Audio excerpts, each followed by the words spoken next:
살면서 평안함이 없을 때 예수 십자가의 공로 힘입어 그 말 아래 엎드려 참된 평화 얻음을 주의 영이 함께하리라. 성령이 계시네 할렐루야 할렐루야 함께하시네. 좁은 길을 걸으며 밤낮 기뻐하는 것 주의 영이 함께하니라. 나와 동행하시고 모든 염려하시니 나는 숲의 새와 같이 기쁘다네. 내가 기쁜 마음으로 주의 뜻을 행함을 주의 영이 함께하니라. 할렐루야. 성령이 계시네 할렐루야 할렐루야 함께하시네. 좁은 길을 걸으며 밤낮 기뻐하는 것 주의 영이 함께하니라. 성령이 계시네 할렐루야 할렐루야 함께하시네. 좁은 길을 걸으며 밤낮 기뻐하는 것 주의 영이 함께하니라. 4절 고백하겠습니다. 세상 모든 욕망과 나의 모든 정욕을 십자가에 이미 못을 박았네. 어두운 밤이 지나고 무거운 짐 벗으니 주의 영이 함께하니라. 아멘. 성령이 계시네 할렐루야 할렐루야 함께하시네. 좁은 길을 걸으며 밤낮 기뻐하는 것 주의 영이 함께하니라. 성령이 계시네 할렐루야 할렐루야 함께하시네. 좁은 길을 걸으며 밤낮 기뻐하는 것 주의 영이 함께하니라. 성령이 계시네 할렐루야 함께하시네. 좁은 길을 걸으며 밤낮 기뻐하는 것 주의 영이 함께하니라. 좁은 길을 걸으며 밤낮 기뻐하는 것 주의 영이 함께하니라. 아멘. 하나님께 영광의 박수 올려드리도록 하겠습니다. 아멘. 나 주님의 기쁨 되기 원하네. 내 마음을 새롭게 하소서. 새 부대가 되게 하여 주사. 주님의 빛 비추게 하소서. 나 주님의 기쁨 되기 원하네. 내 마음을 새롭게 하소서. 새 부대가 되게 하여 주사. 주님의 빛 비추게 하소서. 내가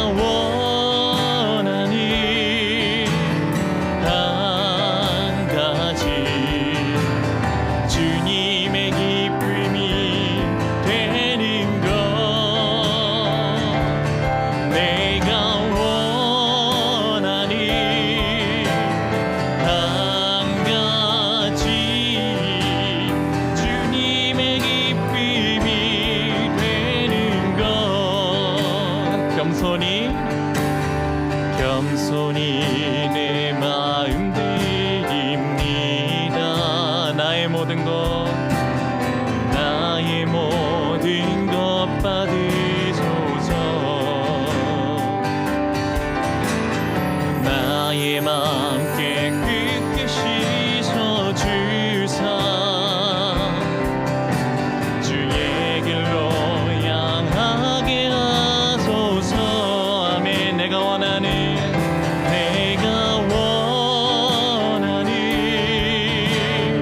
한 가지 주님의 기쁨이 되는 것. 내가 원하는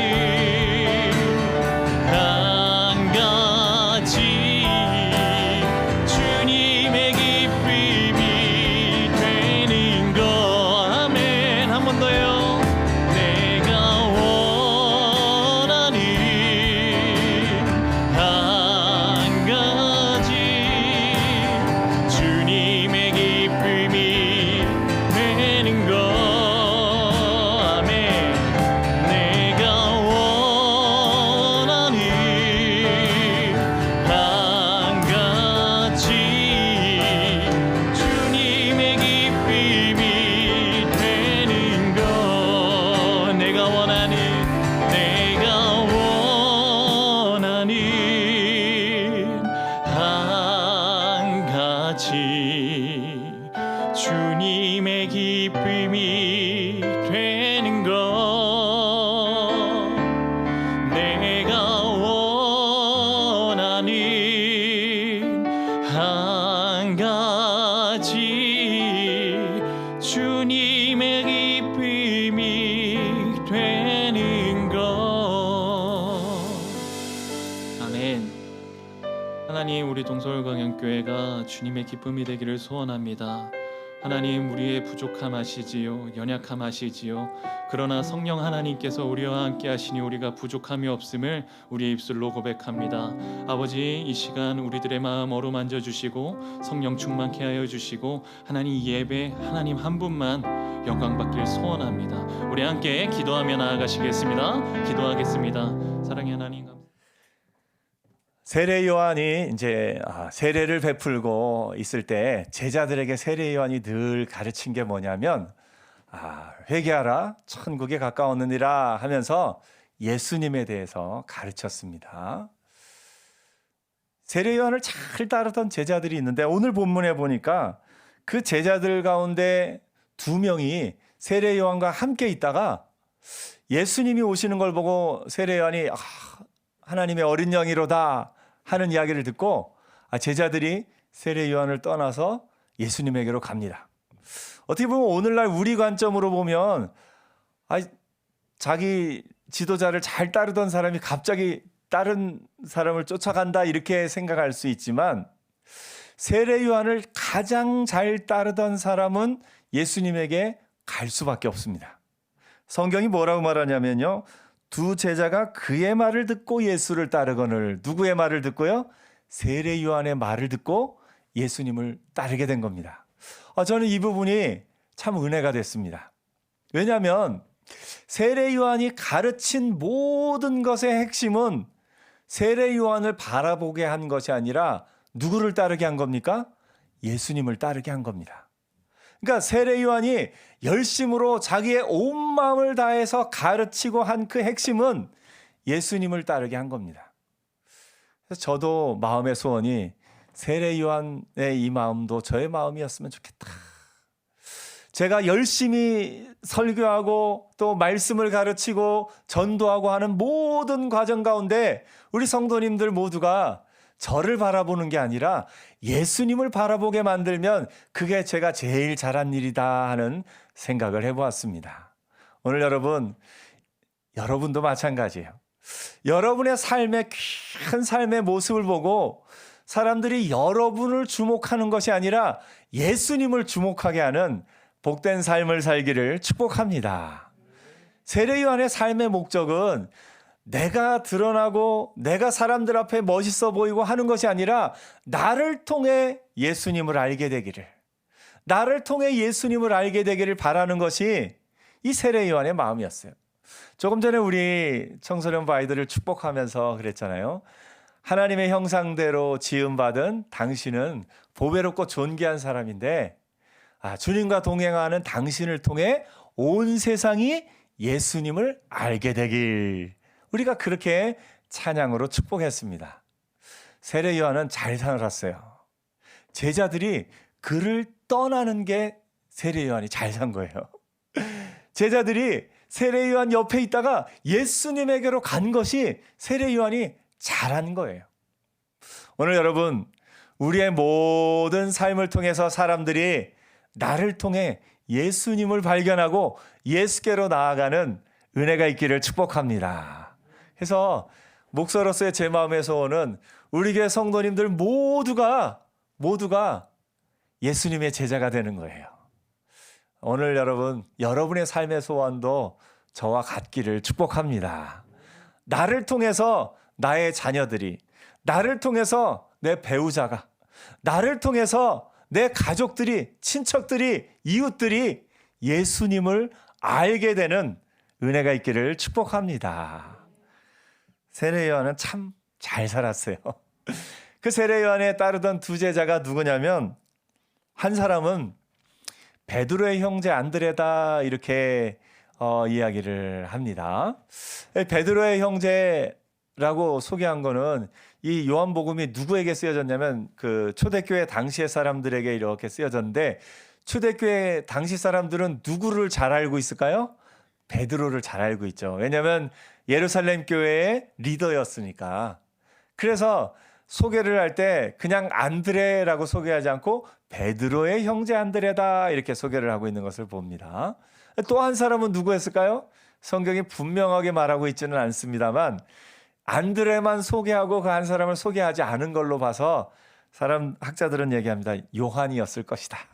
이 요한복음을 쓴 요한이 자기 이름을 이렇게 소개하기가 부끄러우니까 그냥 이렇게 넘어갔을 것이다, 이야기를 합니다. 이제 요한복음 마지막에 예수님이 베드로를 향해서 내가 나를 사랑하느냐 3번 묻는 거기서도 이름은 나오지 않지만 예수님이 사랑하시는 자, 그런 소개가 조금 나오는데 그게 바로 요한을 가리킨다라고 우리가 볼 수 있습니다. 오늘 본문에 읽으면서 여러분 좀 특징적인 거 보셨나요? 번역하면 랍비라, 번역하면 그리스도라, 이런 말들이 많이 나오잖아요. 왜냐하면 이 요한복음은 이방인들을 위해서 쓰여졌어요. 마태복음은 유대인들을 위해서 쓰여졌기 때문에 마태복음 1장에는 뭐가 나오냐면 아브라함이 누구를 낳고 또 다윗이 누구를 낳고 그 몇 대 왕들이 일어서 마지막에 예수님에게까지 일어난 그 계보, 족보가 나오는데, 왜냐하면 유대인들은 그게 혈통이 중요하거든요. 그래서 마태복음은 1장부터 그 예수님의 혈통에 대해서 쭉 설명을 해요. 마태복음은 유대인들을 대상으로 했기 때문에 그 구약의 말씀이 이루어지니라, 이런 부분도 이야기를 합니다. 근데 요한복음은 이방인들을 대상으로 썼어요. 그러니까 유대인이 아닌 이방인들을 대상으로 썼기 때문에 그 단어들을 꼭 이렇게 번역을 해서 번역하면 뭐다 하는 내용들을 이렇게 쓴 것을 보게 됩니다. 두 제자가 요한의 말을 듣고 예수님을 따릅니다. 예수님을 따라가는 그 두 자에게 예수님이 이렇게 이야기하십니다. 38절에 보니까 예수께서 돌이켜 그 따르는 걸 보시고 물어 이르시되 무엇을 구하느냐? 예수님이 무엇을 구하느냐라고 예수님을 따라오는 두 제자에게 이야기를 합니다. 이것은 첫째로 너희가 나한테 뭘 원하느냐, 이렇게 해석할 수 있고요.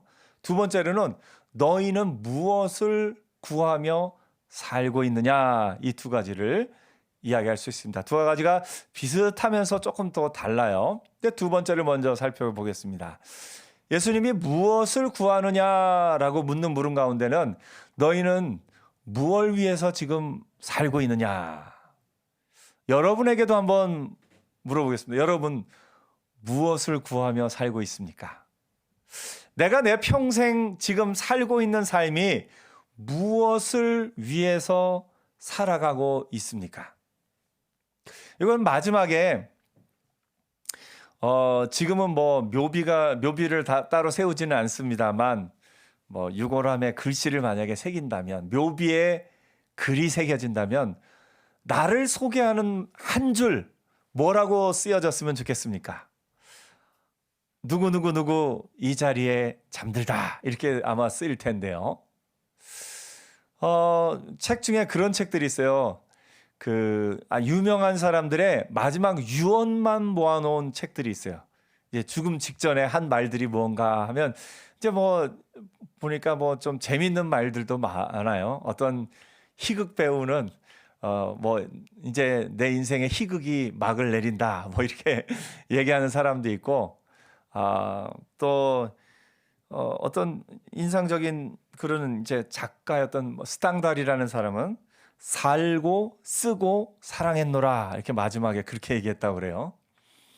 엘리자베스 여왕 혹시 아시나요? 엘리자베스 여왕, 그 스페인의 무적 함대를 무찌르고 대영 제국의 그런 어떤 가장 강력했던 시기, 해가 지지 않는 나라 만들었던 그 여왕이 마지막에 죽으면서 자기가 모든 걸 소유했는데 마지막에 내가 가진 모든 것들이 이 순간을 위한 것이었다니, 뭐 이러면서 인생을 마지막을 그렇게 했다는 이야기도 있고, 그 책에 보니까 뭐 아주 다양한, 좀 어떻게 보면 이해가 되기도 하고 이해가 안 되기도 하고 다양한 이런 마지막 말들이 써 있는데, 여러분의 인생의 마지막 말은 무엇일까? 내 인생의 묘비에 뭐라고 기록될 것인가? 한번 생각을 해보시죠. 그거는 내가 살면서 가장 중요하게 생각했던 것을 마지막에 쓰게 될 겁니다. 그런데 내가 지금 뭘 중요하게 여기며 살고 있는가? 무엇을 구하며 살고 있는가? 여러분 마음의 소원이 뭡니까? 보통 우리나라는 제일 큰 마음의 소원이 돈 버는 거일 것 같아요. 왜냐하면 그 중산층에 대한 기준이 우리나라와 유럽, 또 기독교 기반으로 한 어떤 유럽과 미국과 좀 많이 다르다 그래요. 우리나라는 중산층 하면 보통 뭘 생각합니까? 뭐 예를 들면 30평형대 이상의 그런 어떤 아파트를 소유하고 뭐 몇 cc 이상의 어떤 차를 가지고 있고, 또 뭐 예금이 얼마 정도 금액 이상이 있고, 그런 어떤 돈을 기준으로 중산층을 많이 이야기를 합니다. 근데 유럽이나 미국의 그런 중산층에 대한 인식과 그런 어떤 생각은 조금 다르다고 그래요. 어떤 사회심리학자가 그걸 얘기를 들어보니까, 이전 유럽이나 미국의 중산층의 기준은 약한 자를 위해 자신의 것을 이렇게 내어줄 줄 알며, 또 다른 나라 언어, 문화나 언어에 대해서 관심을 갖고 한 개의 언어를 할 줄 알며, 사회에 대해서 어떤 역할을 감당하는 사람, 그러니까 물질적인 기준이 아니라 삶에 있어서의 어떤 수준을 가지고 중산층을 이야기한다, 그런 이야기를 듣습니다. 우리나라는 유독 물질적인 기준이 좀 강한 것 같아요. 그래서 그 사람의 삶의 수준을 꼭 물질로만 평가하는 게 우리나라의 참 안타까운 지금 상황인 것 같아요. 사실은 물질적인 기준을 넘어서서 그 사람이 무엇을 중요하게 여기고 있으며 어떤 일을 위해서 자신의 삶을 쏟고 있는가 하는 그 부분이 더 중요한 것일 텐데 하는 생각을 해봅니다. 그래서 내가 무엇을 구하며 살고 있는가? 돈만 벌면서 살고 있다면 우리가 우리 자신을 한번 좀 다시 돌아봐야 되지 않나 생각을 해봅니다. 참 우리나라가 아마 가난하고 정말 배고픈 어려움의 시기를 지나왔기 때문에 더 그럴 수도 있을 것 같습니다. 결혼하면서부터 결혼하여 살 수 있는, 어떻게 해서든지 월세방이든 전세집이든 집을 얻는 게 최고의 목표고, 결혼해서 살면서 돈 모으는 유일한 목적은 작은 평수라도 내 집을 사는 게 목적이 되고, 내 집이 소유하고 있으면 그 다음에는 조금 더 큰 집, 이제 화장실 하나 있는 집에서 화장실 2개 있는 집으로 어떤 그런 것이 인생의 전체의 목표가 되어버린, 내가 가진 돈과 내가 가진 모든 것을 그것을 위해서 다 쏟아붓고 있는, 그리고 그 다음에는 자녀를 결혼시키면서 자녀를 위해서 어떻게 할 것인가 하면서 물질적인 것에 모든 것을 쏟아붓고 있는 우리를 봅니다. 여러분, 부모가 자녀에게 줄 수 있는 최고의 선물이 뭘까요? 부모가 자녀에게 해줄 수 있는 선물이 자녀에게 그 결혼할 때 집 사주는 것, 결혼할 때 뭐 혼수를 해주는 것, 돈이 그 부모의 능력의 기준이 된다면 참 안타까운 현실이 아닐 수 없습니다. 부모가 자녀에게 해줄 수 있는 것은 돈보다도 더 귀한 것을 사실은 줄 수가 있습니다. 비록 돈으로, 물질로 집이나 어떤 것을 해주지는 못할지언정 그 자녀의 삶에 있어서 더 큰 영향을 줄 수 있는 부모라면 그것도 우리가 귀하게 볼 수 있어야 한다라는 겁니다. 제가 계속해서 뭘 말하고 있습니까? 무엇을 위해 사는가 하는데, 물질적인 것만이 기준이 되어버린 이 시대 가운데 물질적이지 않은 그 무엇이 우리의 삶에 소중한 것인가 하는 것을 한번 돌이켜보았으면 하는 마음에 이야기를 하고 있습니다. 오늘 여러분, 이번 한 주간 여러분들이 만약에 살면서 한 주간 내가 가장 많은 시간을 쏟고 가장 소중하게 생각하는 것이 무엇인가? 이번 한 주간 살아가는 동안에 내가 가장 소중하게 생각하는 것이 무엇인가?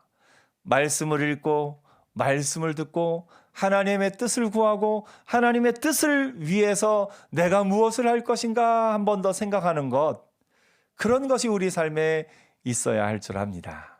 오늘 여러분, 무엇을 구하며 살고 있습니까? 우리 자신을 좀 바라보면서, 너무나 내가 바라는 것이 혹 물질적인 것에 국한되어 있었다면 그 시야를 이제 돌려서 하나님 나라와 그 의를 위한 것을 바라보며 그것을 소원하며 그것을 위해 꿈꿀 수 있는 믿음의 사람들 되기를 축복합니다. 예수님이 무엇을 구하느냐? 여기서는 아까 말씀드린 대로 무엇을 위해 살아가고 있는가? 동시에 너희가 지금 나한테 오는데 나한테 뭘 바라느냐 하는 예수님의 마음도 우리가 읽어볼 수 있습니다. 여러분은 예수님께 무엇을 바라십니까? 여러분은 하나님 앞에 기도할 때 하나님 이것 주세요 하는데 뭘 얻기를 원합니까? 예수님의 그 기도를 이제 주님 가르치신 기도로 우리에게 기도의 어떻게 보면 표본을 알려주셨죠. 근데 기도의 표본 가장 처음에 뭡니까? 우리 주기도문에 처음에 뭘로 시작하시죠? 이제 사도신경 말고 주기도문, 하늘에 계신 우리 아버지여, 그렇죠? 하늘에 계신 우리 아버지여, 이름이 거룩히 여김을 받으시오며. 주님이 가르치신 기도의 첫 번째는 하나님의 이름을 위해 기도하는 거예요. 하나님 나라가 임하시오며, 하나님 나라를 위해서 기도하는 거예요. 뜻이 하늘에서 이룬 것 같이 땅에서도 이루어지이다. 다 뭘 구하는 거예요? 하나님의 뜻을 먼저 구하는 거예요. 그리고 나서 그 이후에 우리의 삶을 위해서 기도하면서 우리에게 일용할 양식을 주옵시고, 물론 일용할 양식을 구하지 말라는 게 아니라 구해야 되죠. 하나님 돈 주세요. 하나님 돈 벌 수 있게 해주세요. 이거 중요한 기도입니다. 살아가는 데 필요한 거고요. 동시에 첫 번째 구할 것은 하나님 나라와 그 의를 기도하는 것이고, 동시에 우리의 삶을 위해서 기도할 때 이런 물질적인 필요를 위해서 기도하고, 또한 일용할 양식으로 끝나는 게 아니라 그 다음에 뭘 구하죠? 우리가 우리에게 죄 지은 자를 사하여 준 것 같이 우리 죄를 사하여 주옵시고, 우리 죄를 사해 달라고 기도하는 것과, 또한 악에 빠지지 않기를 위해서 기도하는 것. 여러분, 돈을 얻는 것보다 중요한 게 뭐냐면요, 돈이 헛된 곳에 새 나가지 않는 게 더 중요해요. 돈을 열심히 버는데 어떤 일이 있어서 지갑을 잊어버리고 또 이런저런 일로 돈이 새어나간다면 그거보다 안타까운 일이 어디 있겠습니까? 여러분, 그래서 우리가 돈을 구하는 것뿐만 아니라 이 악한 일의 유혹에 넘어가지 않게 하는 것도 동시에 구해야 되는 거예요. 그래서 우리의 삶 가운데 우리가 구해야 될 것은 이런 것들이 있다라고 예수님이 주기도문을 통해서 알려주셨습니다. 근데 참 우리가 예수님께 바라는 것, 하나님께 바라는 것, 우리가 기도하면서 제일 처음으로 말하는 거, 우리가 무엇인가를 한 번 더 생각을 해봐야 됩니다. 어떻게 보면 우리가 기도할 때 제일 처음에 구하는 거, 하나님 돈 주세요. 하나님 우리 아이들 잘 되게 해주세요. 하나님 우리 건강하게 해주세요. 물론 이 기도가 다 필요한 기도고, 이렇게 구체적으로 기도하는 거 하나님 기뻐하셔요. 근데 우선순위가 있다라는 말이에요. 우선순위가. 우리가 기도함에 있어서도 주님이 가르쳐 주신 기도에서도 하나님 나라와 그 의를 구하는 기도와 더불어 우리의 물질적인 필요, 우리의 영적인 필요, 일용할 양식을 구하는 것과 죄에 빠지지 않게 기도하는 것과 이런 것들을 위해서 기도하는 것임을 우리가 보게 됩니다. 오늘 여러분, 무엇을 구하느냐? 예수님 앞에 나올 때, 하나님 앞에 나올 때 여러분 오늘 무엇을 구하고 있습니까? 내가 당장 내 지금 앞에 있는 이 문제를 좀 해결해 주세요. 예, 그것도 구해야 되고 주님 들으시고 그거를 해결해 주십니다. 그런데 우리가 그것만 구할 것이냐? 우리의 마음을 조금 더 멀리 봤으면 좋겠어요. 조금 더 주님의 뜻을 우리가 구하는 삶이었으면 좋겠어요. 우리가 예수님 앞에서 무엇을 구하느냐? 무엇을 구하느냐? 예수님 앞에서 무엇을 구하느냐 했을 때 하나님의 나라를 구할 수 있고 하나님의 나라가 이 땅 가운데 임하기를 위해 그 일을 위해서 구할 수 있는 저와 여러분 되기를 축복합니다. 이 안드레가요, 예수님이 무엇을 구하느냐 물어보셨을 때 아마 짧게 대답이 안 됐던 것 같아요. 예수님하고 같이 가서 좀 대화를 나누고 싶었는지, 주님 어디서 거하십니까? 그랬더니 그래? 그럼 와봐라. 그 예수님에게로 갔어요. 그 하루를 지내고 나서 안드레가 베드로에 가서 한 말이 참 의미 깊습니다. 안드레가 예수님과 보내고 나서 형제 시몬을 찾아 말하되 우리가 메시아를 만났다. 메시아를 만났다. 메시아는 기름 부음 받은 사람, 하나님이 기름 부음 받은 사람을 얘기합니다. 구약 성경에는 하나님의 기름 부음 받은 사람 3명을 이야기하죠. 대제사장 아론에게 기름 부었어요. 또 선지자 엘리사를 세울 때 기름을 부었어요. 또 다윗을 왕으로 세울 때 기름을 부었습니다. 그래서 왕이요, 선지자요, 제사장. 이제 예수님에 대해서는 우리가 신학적으로는 예수님은 왕이시고 제사장이시고 선지자시다. 왕은 뭐냐면, 이 선지자는 뭐냐면 하나님의 뜻을 대신해서 사람들에게 하나님의 뜻을 알려주는 사람이 선지자고요. 왕은 사람들을 대표해서 하나님 앞에서 하나님을 대신해서 사람들을 다스리는 사람이 왕이고요. 제사장은 사람들을 대표해서 하나님 앞에 나가서 제사 드리는 사람을 이야기합니다. 세 직분의 특징은 뭐냐면요, 하나님과 사람 사이에서 하나님의 뜻을 사람에게, 사람들의 마음을 또 하나님 앞에, 하나님을 대신해서 또 사람을 다스리고 이런 역할을 합니다. 예수님이 우리에게 그런 분이셔요. 그죠? 하나님을 대신해서 우리에게 하나님의 마음을 알려주시고 우리를 대신해서 하나님 앞에 우리를 중보해서 기도해 주시는 분이 예수님이십니다. 그러면서 그가 인생의 중요한 목적을 발견합니다. 메시아를 만났다. 내가 이제 예수를 위해서, 이 메시아를 위해서 내 인생의 진정한 목적을 찾았다라고 말하는 것과 같습니다. 이건 두 가지 의미가 있어요.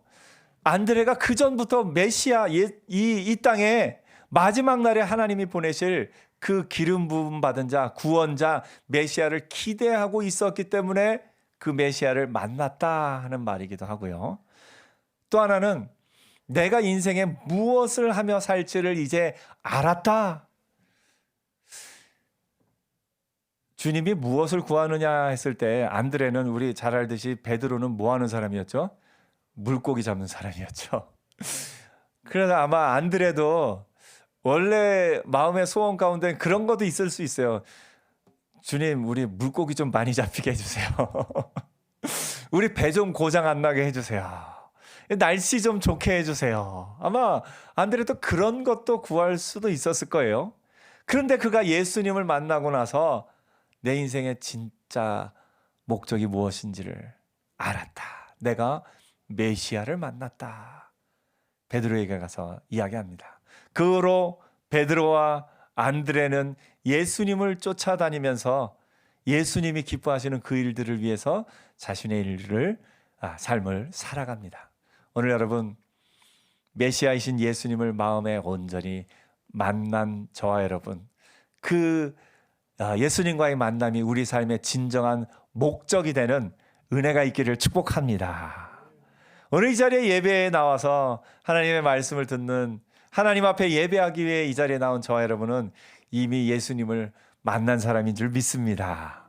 또 예수님을 믿고 그 은혜 가운데 사는 사람인 줄 믿습니다. 그러면 이제 우리가 할 일은 뭐냐면요, 예수님 뜻대로 사는 거죠.